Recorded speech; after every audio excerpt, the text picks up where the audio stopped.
আসসালামু আলাইকুম।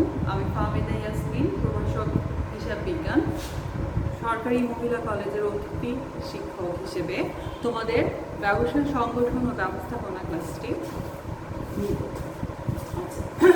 গতদিন প্রথম ক্লাসে আমরা ব্যবসায়ের মৌলিক ধারণা চ্যাপ্টারটি সম্পর্কে কিছু ধারণা নিয়েছিলাম, যে ব্যবসায় কাকে বলে এবং ব্যবসায়ের বৈশিষ্ট্যসমূহ এবং ব্যবসায় আজকে যে স্তরটিতে এসেছে সেটা কিভাবে এর ক্রমবিকাশটা হলো সেই সম্পর্কে আমরা কিছু ধারণা নিয়েছিলাম।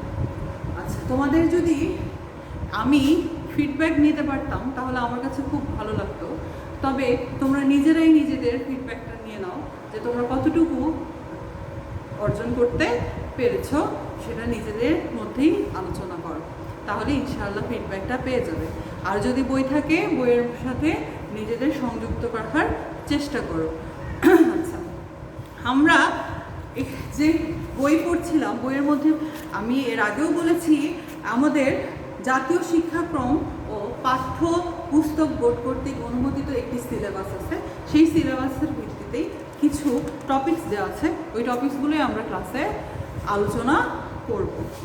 আমাদের প্রথম আলোচনার বিষয় ছিল ব্যবসায়ের ধারণা। ব্যবসায় সম্পর্কে আমরা একটু ধারণা নিয়েছি। তারপর দ্বিতীয় আলোচনার বিষয় ছিল ব্যবসায় ক্রমোন্নতির স্তরসমূহ, সেটাও আমরা জেনেছি যে স্তরসমূহগুলো থেকে কীভাবে আজকের আধুনিক ব্যবসায় শুরু হলো। আচ্ছা, এরপরে তৃতীয় যেই আলোচনাটা সেটা হচ্ছে ব্যবসায়ের ক্রমবিকাশের প্রভাবসমূহ। আমাদের ব্যবসায় যে ক্রমবিকাশ এর প্রভাবটা পড়লো সেটা সম্পর্কে আজকে আমরা এখানে আলোচনা করব। ব্যবসায়িক ক্রমবিকাশ বলতে কি বোঝায়, যে আজকের এই যে ব্যবসায়ের একটা পর্যায়ে এসেছে, এই পর্যায়টা আমরা কিভাবে আসলাম আর এটার উপরে কোন জিনিসগুলো প্রভাবক হিসেবে কাজ করলো, সেগুলো হচ্ছে এই প্রভাব সম্পর্কে আমরা এখানে আলোচনা করব। যেমন প্রাকৃতিক ও অপ্রাকৃতিক প্রতিকূলতা ও নিরাপত্তাহীনতা থেকে সৃষ্ট সমাজবদ্ধতা ব্যবসায়িক ক্রমবিকাশের মুখ্য ভূমিকা রাখে। তার মানে কি, আমরা আজকে অনেক প্রাকৃতিক বিপর্যয় অতিক্রম করে এসে বর্তমান যুগে দেখা যায় অনেক প্রাকৃতিক বিপর্যয় এখনও হচ্ছে, তবে ক্ষয়ক্ষতির পরিমাণ আগের থেকে অনেকটা কমে গেছে। কিভাবে সম্ভব হয়েছে? অবশ্যই আধুনিকায়নের মাধ্যমেই। যদি ওটাকে আমরা সহজে এখন ক্ষয়ক্ষতিগুলোকে পূরণ করে নিয়ে আসার ব্যবস্থা করতে পারছি, তাহলে এটা অবশ্যই ব্যবসায়ের ক্রমবিকাশে প্রভাবক হিসেবে কাজ করছে। দ্বিতীয়ত, যেমন বিনিময় প্রথা যখন চালু হলো, বিনিময় প্রথার মাধ্যমে কি আমরা এক ধাপ এগিয়ে যাইনি? আমাদেরকে ব্যবসায়ের ধাপটি একটু হলেও আগায়নি? অবশ্যই এগিয়েছে। এরপর বিনিময় প্রথা থেকে যখন অর্থের প্রচলন শুরু হলো, আমরা আরও একটি ধাপ এগিয়ে গেলাম। আমাদের চাহিদার কারণেই কিন্তু এই বিনিময় প্রথাটা প্রচলন হয়েছিল। আমাদের মধ্যে যদি চাহিদা আকাঙ্ক্ষা এটা না থাকতো তাহলে কিন্তু বিনিময় প্রথাটি চালু হতো না। আর বিনিময় প্রথার পরপরই আমরা দেখলাম যে একটি স্থানে আমাদের অর্থের প্রচলনের মাধ্যমে, বাজার সৃষ্টির মাধ্যমে আমরা ব্যবসাটাকে আরও এগিয়ে নিতে পারছি, ব্যবসার সংগঠন তৈরি করতে পারছি। এর মাধ্যমে আমরা আবার ব্যবসাটাকে আরও কিছু দূরে এগিয়ে নিতে পারলাম। তাহলে এগুলোকে আমরা সব কিছুই কি বলতে পারি না ব্যবসায় ক্রম বিকাশের প্রভাবক? অবশ্যই বলতে পারি। আচ্ছা, এরপরে আমরা আসি পুঁজি ক্রয় বিক্রয়ের ব্যবস্থা করা। আমরা যখন একটি নির্দিষ্ট স্থানে বাজারের ব্যবস্থা করতে পারলাম, তখন কিছু পণ্য বা সেবা সেখান থেকে ক্রয় বিক্রয়ের মাধ্যমও পেলাম। অর্থের বিনিময়ে পণ্য ও সেবার যেগুলো আমরা পেতে চাই সেগুলো আমরা সেই বাজার থেকে সংগ্রহ করতে শুরু করলাম। সেটাও ব্যবসায়ের প্রভাবক হিসেবে কাজ করলো। পুঁজির বিকাশ এবং ব্যাংক ব্যবস্থার উন্নয়ন। পুঁজির বিকাশ বলতে বোঝাচ্ছে আমাদের স্বল্প পুঁজি নিয়ে স্বল্প পরিসরে ব্যবসা পরিচালনা থেকে আমরা এখন একটু বৃহৎ পরিসরে কাজ শুরু করতে পারলাম। কিভাবে?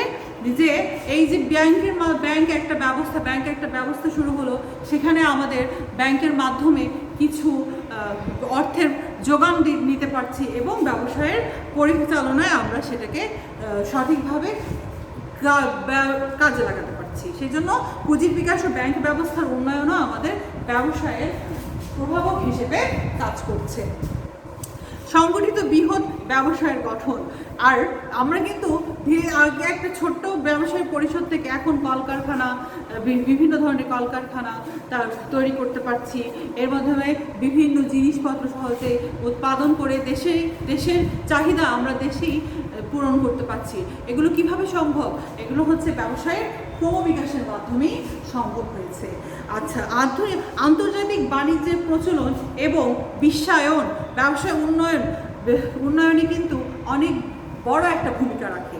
যেমন আন্তর্জাতিক বাণিজ্যের কারণে আজকে এক দেশের পণ্য আমরা অন্য দেশে ব্যবহার করার অনুমতি পেয়েছি। এই অনুমতিটা পাওয়ার মাধ্যমটাই হচ্ছে আন্তর্জাতিক বাণিজ্যের প্রচলনের কারণে। আচ্ছা, এরপরে যখন আমাদের শিল্প বিপ্লব শুরু হলো, শিল্প বিপ্লবের মাধ্যমে কিন্তু আধুনিক ব্যবসার অনেক বিশাল একটা পরিবর্তন এসেছে। এই শিল্প বিপ্লবের কারণেই পরপরই আমরা আন্তর্জাতিক বাণিজ্যের প্রচলন শুরু হলো এবং আধুনিক তথ্য প্রযুক্তির উন্নয়নের কারণে আমরা এক দেশের পণ্য অন্য দেশে খুব সহজেই দেখা যাচ্ছে ব্যবহার উপযোগী করে ব্যবহার করতে পারছি। কিভাবে? সেটা আন্তর্জাতিক বাণিজ্যের প্রচলন এবং আধুনিক তথ্য প্রযুক্তির উন্নয়নের কারণে। তাহলে আমরা ব্যবসায়িক ক্রমবিকাশের প্রভাবসমূহ সম্পর্কে জানলাম। তাহলে এটা অবশ্যই একটা ক্রমবিকাশের আমরা ক্রমবিকাশের বা ক্রমোন্নতির যে ধারাটি পড়ে আসলাম সেটার সাথে অবশ্যই সামঞ্জস্যপূর্ণ। কারণ প্রথমেই আমি বারবার করে বলে দিয়েছি যে আমাদের প্রতিটার কিন্তু ধাপ ছিল, একটা প্রাচীন যুগ, একটা মধ্যযুগ, এরপর আধুনিক যুগ। এই প্রাচীন যুগের যে বিনিময় প্রথা, ওটাও কিন্তু আমাদের ক্রমবিকাশের প্রভাবক হিসেবে কাজ করেছে।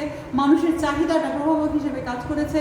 এর মাধ্যমে অর্থের প্রচলনটাও প্রভাবক হিসেবে কাজ করেছে ব্যাংক প্রচলন, ব্যাংক ব্যবস্থা, শিল্প বিপ্লব কাজ করেছে কি আন্তর্জাতিক বাণিজ্যের উন্নয়ন প্রভাবক হিসেবে কাজ করেছে। আধুনিক তথ্য প্রযুক্তি সব কিছুই কিন্তু ব্যবসায়ের ক্রমবিকাশের প্রভাবক হিসেবে আমাদের কাজ করলো। তাহলে আমরা ব্যবসায় ক্রমবিকাশের প্রভাবক সম্পর্কে বুঝতে পেরেছি। এরপরে হলো আমাদের 4 নম্বর যে টপিকসটা ছিল, যেটা আলোচনার বিষয়, সেটা হলো ব্যবসায়ের বৈশিষ্ট্য। ব্যবসায়ের বৈশিষ্ট্যটা আমরা প্রথম ক্লাসেই সেরে নিয়েছিলাম, কারণ ব্যবসায়ের সংজ্ঞার সাথে ব্যবসায়ের বৈশিষ্ট্যর অনেকটা সামঞ্জস্য ছিল, সে কারণে আমরা বৈশিষ্ট্যটা আগেই পড়ে নিয়েছি। আচ্ছা, এরপরে 5 নম্বর টপিক হচ্ছে ব্যবসায়ের মৌলিক উপাদান। ব্যবসায়ের মৌলিক উপাদান। মৌলিক উপাদান বলতে কি বোঝায়? মৌলিক উপাদান বলতে বোঝায় একটা ব্যবসায় গঠন, পরিচালনা, সুষ্ঠুভাবে নিয়ন্ত্রণ করার সামগ্রিক প্রক্রিয়াকেই বলা হচ্ছে ব্যবসায়ের উপাদান। তাহলে একটা ব্যবসায়ের মৌলিক উপাদান হতে হলে নিশ্চয় কিছু উপাদান আমাদের সংগঠন, যেমন ব্যবসার গঠন, পরিচালনা, সুষ্ঠু নিয়ন্ত্রণ, এগুলো যদি সমন্বয় করি তাহলে কিছু উপাদান থাকে যেগুলো হচ্ছে ব্যবসায়ের মৌলিক উপাদান, সেগুলো সম্পর্কে আমাদের ধারণা নিতে হবে। তাহলে আমরা ব্যবসায়ের মৌলিক উপাদান সম্পর্কে একটু দেখি। ব্যবসায়ের মৌলিক উপাদান,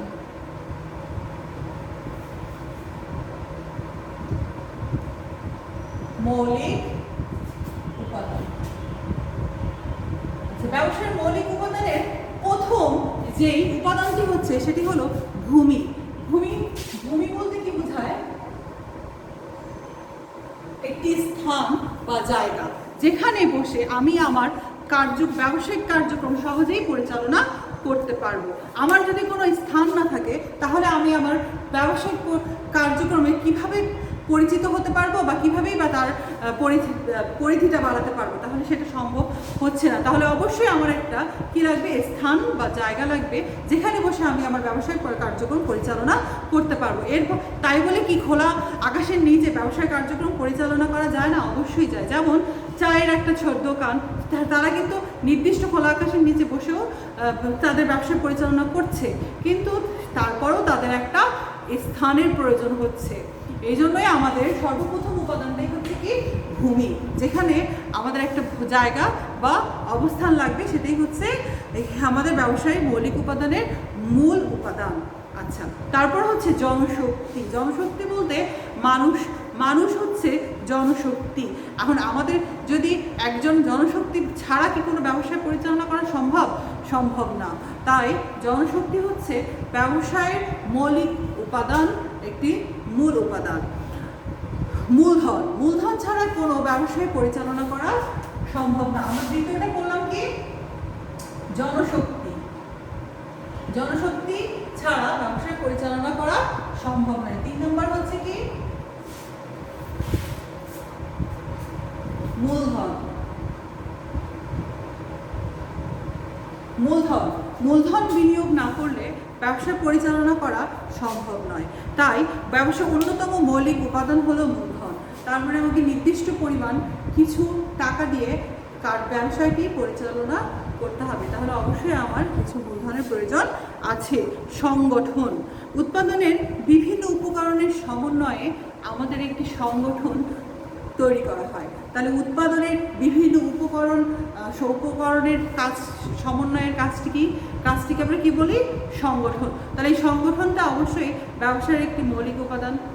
তারপর সহায়ক উপকরণ সমূহ। সহায়ক উপকরণ বলতে কি বোঝায়, আমি একটি ব্যবসা পরিচালনা করছি, সেখানে আমার কিছু যন্ত্রপাতি প্রয়োজন হতে পারে কিছু আসবাবপত্রের প্রয়োজন, হতে পারে কিছু সরঞ্জামের প্রয়োজন। তাহলে কলকবজা, অফিস, আদালত, এগুলো যন্ত্রপাতি, সেগুলো সকলই হচ্ছে সহায়ক উপাদান সমূহ, ব্যবসায়ের মৌলিক উপাদান। আইনগত বৈধতা, আমি যেই ব্যবসাটি করব সেটার মধ্যে অবশ্যই আইনগত বৈধ হতে হবে। এটা আমাদের বাংলাদেশে করলে বাংলাদেশের আইন অনুযায়ী সেটা বৈধ হতে হবে, তাহা না হলে তাকে আমি ব্যবসায় বলতে পারবো না। লেনদেনের পৌনঃপুনিকতা, লেনদেনের পৌনঃপুনিকতা বলতে আমরা আগেও করেছি, অবশ্যই লেনদেনটি যেই ব্যবসাটি আমি করব সেখানে অবশ্যই লেনদেনের একটি প্রথা থাকতে হবে। তাই সেই প্রথাটা অবশ্যই কি হতে হবে, বারবার সংগঠিত হবে, এমন কাজই হতে হবে, তাহলেই আমি তাকে ব্যবসা বলতে পারবো, না হলে তাকে ব্যবসায় বলা যাবে না।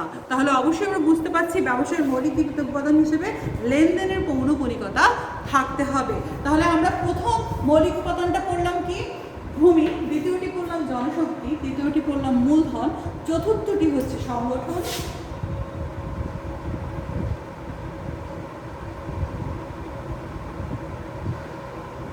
পঞ্চম আমরা পড়েছি সহায়ক উপাদান সমূহ,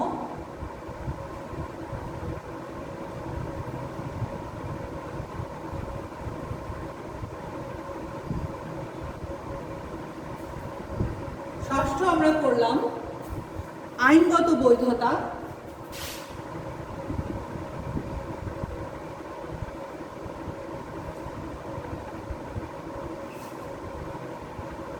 সপ্তম করেছি লেনদেনের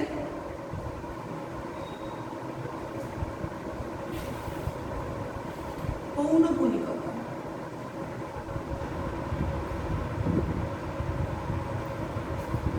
আট নম্বর হচ্ছে আর্থিক মূল্যের লেনদেন। আর্থিক মূল্যের লেনদেন বলতে কি বোঝায়, অবশ্যই অর্থের দ্বারা সেটা পরিমাপযোগ্য হতে হবে। যেমন আমার একটা জিনিসের যদি আমি মূল্য না জানি তাহলে সেটা আমি বিক্রি করবো কিভাবে, আর সেটার উপর আমি লাভ বা মুনাফা যোগ করবো কিভাবে, অবশ্যই সেটাকে অর্থের মূল্যে নির্ধারিত হতে হবে। অবশ্যই এর মধ্যে তাহলে কি বোঝা যাচ্ছে, আর্থিক মূল্যের লেনদেন।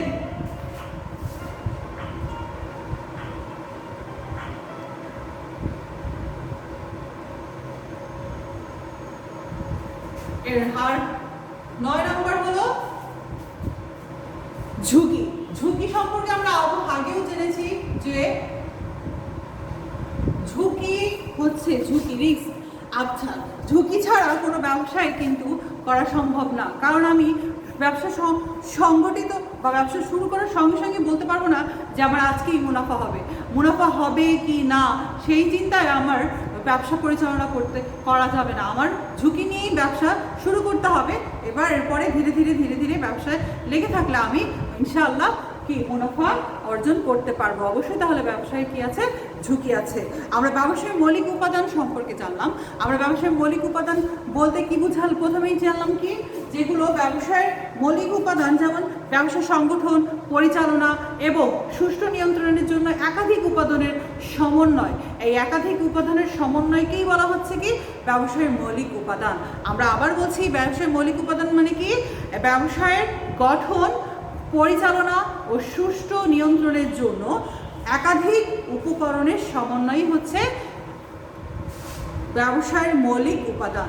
আর এই ব্যবসায়ের মৌলিক উপাদানগুলো যে সমন্বয়টা, সেগুলো সমন্বয় হচ্ছে কি ভূমি, জনশক্তি, মূলধন, সংগঠন, সহায়ক উপাদান সমূহ, আইনগত বৈধতা, লেনদেনের ক্রমকণিকতা, আর্থিক মূল্যে লেনদেন এবং ঝুঁকি।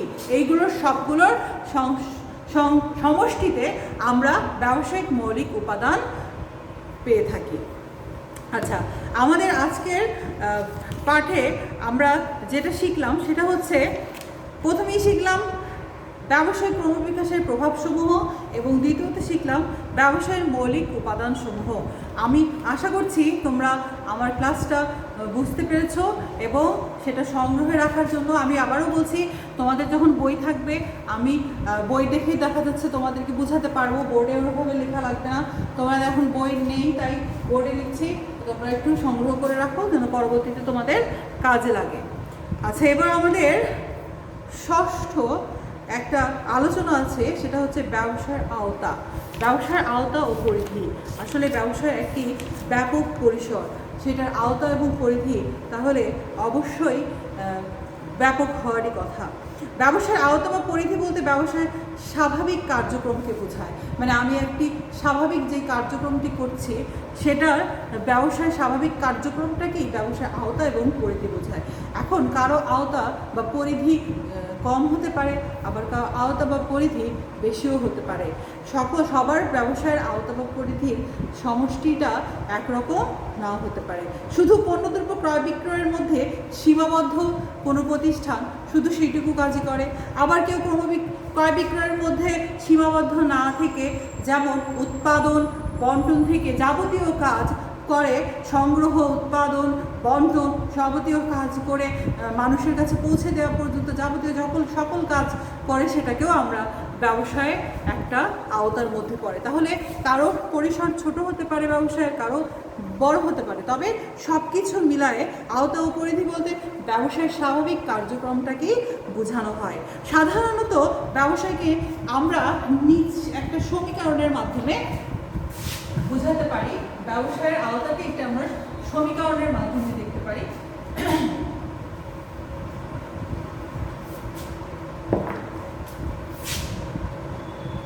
ব্যবসায়ের আওতা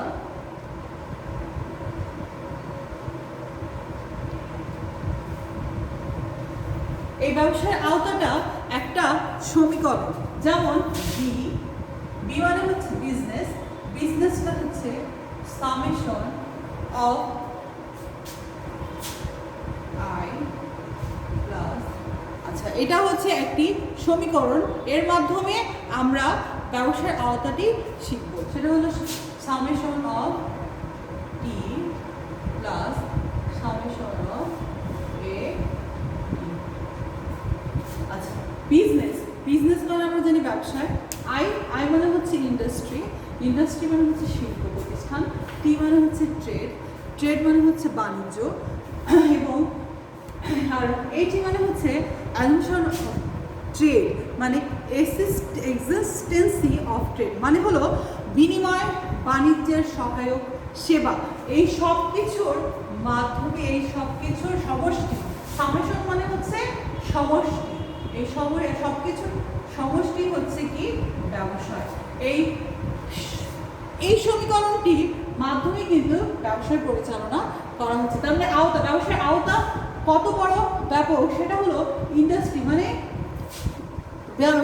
মানে হচ্ছে শিল্প, বাণিজ্য এবং বাণিজ্যের সহায়ক সেবা, সব কিছু মিলাই হচ্ছে আমাদের সমন্বয়ই হলো ব্যবসায়।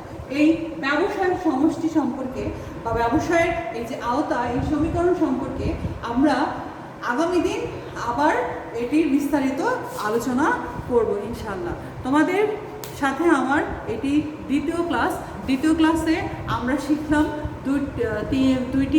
তিনটি তথ্য আলোচনা করার চেষ্টা করেছি। তিনটি তথ্য ইনশাআল্লাহ তোমাদের বুঝতে পেরেছো তোমরা। আর আমি বলবো তোমরা একটা নতুন জীবনে পা দিয়েছো, তাই আমি চাই আমার ইচ্ছা যে তোমাদেরকে সেখান থেকে তোমরা সবাই সামনে এগিয়ে যাবা। আজকে আমাদের যেই আলোচনাটুকু হলো সেটা তোমাদের ইনশাল্লাহ কাজে লাগবে। এখানে উদ্দীপক এবং ব্যাখ্যামূলক এবং বহু নির্বাচনী অভিজ্ঞতা কিছু হলো তোমাদের কাজে লাগবে। তোমরা ক্লাসে ইনশাল্লাহ নিয়মিত হবা, এই আশায় আমি আজকে ক্লাস শেষ করছি। আসসালামু আলাইকুম।